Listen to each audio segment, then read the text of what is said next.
questions with Cody. We'll open up right in the middle. Bill Rabinowitz, Columbus Dispatch. Hey Cody, first game starting, what was that like for you, and how do you think you and the defense played against Minnesota? We always got a lot to improve on. It's the first game. Definitely a new atmosphere. I'm not used to that crowd and everything just because of the COVID year, but it was really exciting. And I'm really happy to have been a part of that and just keep building and keep going every week and still grind. You have not played in a full horseshoe. How excited are you for that? I haven't even seen a full horseshoe yet, like been a part of the game. So this week is going to be really, like a really good one, and I'm just really excited for it. Third row left, Dan Hope, 11 Warriors. Hi Cody, just what was it kind of like in that game with all the substitutions you guys were doing, coming in and out? Like, kind of what was that like for you to kind of have to always be prepared but not always be on the field? So every week we always prepare for anything. So, you know, whether whoever's going to go in, we trust our coach. He's going to put whoever he needs in at the right time, and it's just always stay ready. There's never a time where your name might not be called, so you always got to be ready to make the play when your name's called. For you to make that sack at the end of the first half, just like how good did that feel to kind of make that play and kind of make your mark on the game at that point?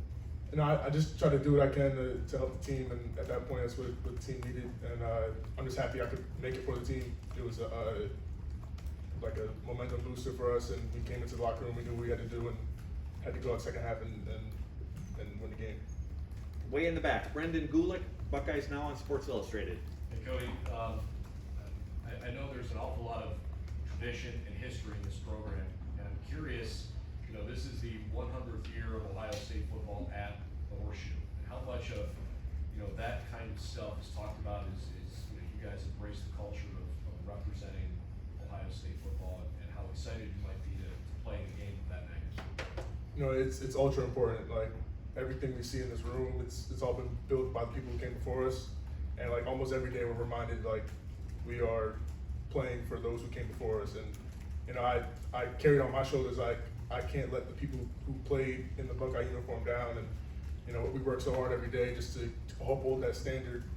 And I couldn't be more proud of my guys. They all every day they work hard. They come out here, put their bodies on the line, and it's really an honor to represent Ohio State. Over here to second row right, Austin Ward, Letterman Row. Going to go back to that sack, and when the hole opens up in front of you, what goes through your mind? You know, we do a lot of reps every week. Certainly try to put our mind in that position every play we can. And so for me, it was just going back to practice and trying to do what I do every day. And you know, it opened up, and I just wanted to make a play. And Does it always open up like that?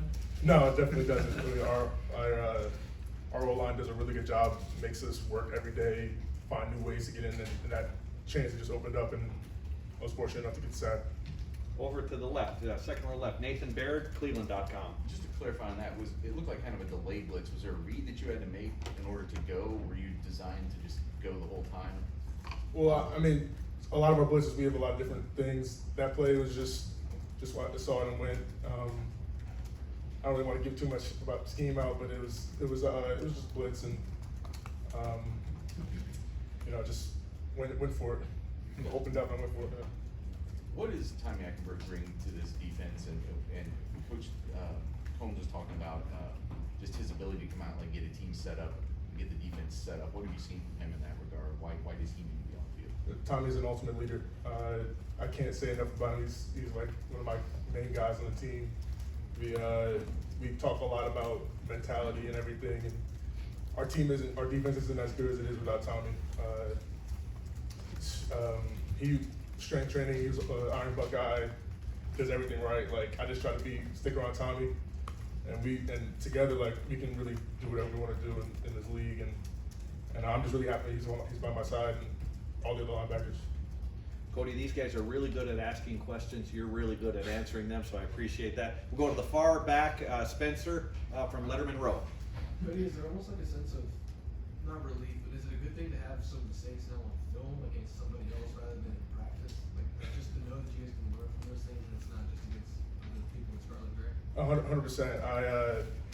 Just to be able to put ourselves out on the field and to even like just play against another color. Like so many days practicing against each other, hitting each other, just finally being able to see a different color and go and make a play. It's probably the greatest feeling. And game days make you remind yourself like how much you really love the game and just go back into it. And you know, practice is always great, but hitting another color is nothing better than that.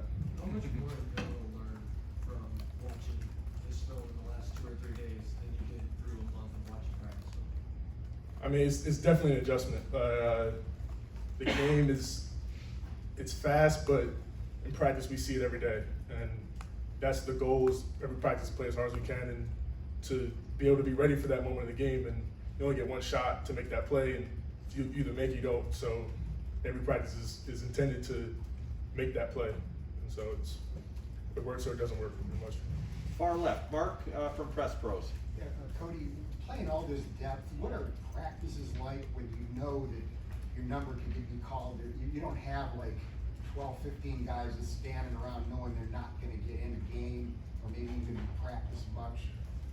But it's almost like back and forth, back and forth. How does that help the camaraderie, the intensity, and also the fitness level, like the game against Minnesota when you're on the field all the time?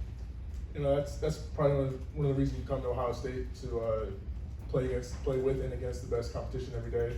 And so everybody on the field is expected to be able to perform, and that's probably the best part about being here. It's always a competition. You always have to be the best version of yourself every day as best as possible. And I mean, all the guys in our room, I couldn't be more proud of all our guys. We all work as hard as possible every day. And I mean, it's tough at the linebacker position. You got to be able to work the run and the pass, and I'm just so proud of our guys. Like we all, every day it's a grind, and thank Coach Watch for that. Like he upholds that standard every day, and you know, it's always a grind. And final questions, third row right, Tim May, Letterman row. Yeah, Cody, what did you learn too about the ferocity of a real game? I mean, you know, that 4th and 1 play, for example, you got held big time as you turned to try to chase the play and stuff. Guys got away with stuff, you know, all throughout that game. But what did, I guess, stepping up the ferocity, how did that feel out there? Well, I mean, yeah, the adrenaline and the intensity definitely goes up when you're seeing a different color. But you know, we just try to go as hard as we can, and you know, sometimes it works out. And I'm not going to complain about a holding call, but it's part of the game. Ref's going to call it, ref doesn't call it, but it's just playing as hard as we can, and effort really corrects everything. And you know, just playing as hard as you can is really the ultimate goal.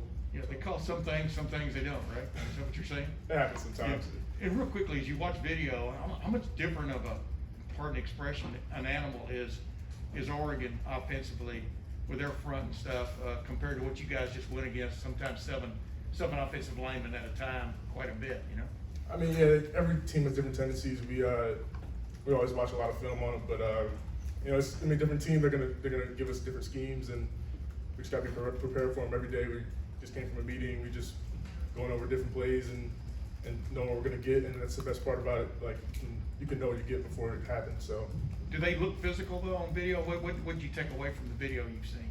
I mean, every team looks pretty physical. I mean, every team kind of does the same thing, and try to be O-line, try to be as physical as possible. It's just how we approach it and how we can play against it. So it is what it is. Great. Cody, thank you very much. Hey folks, hang here if you want. We'll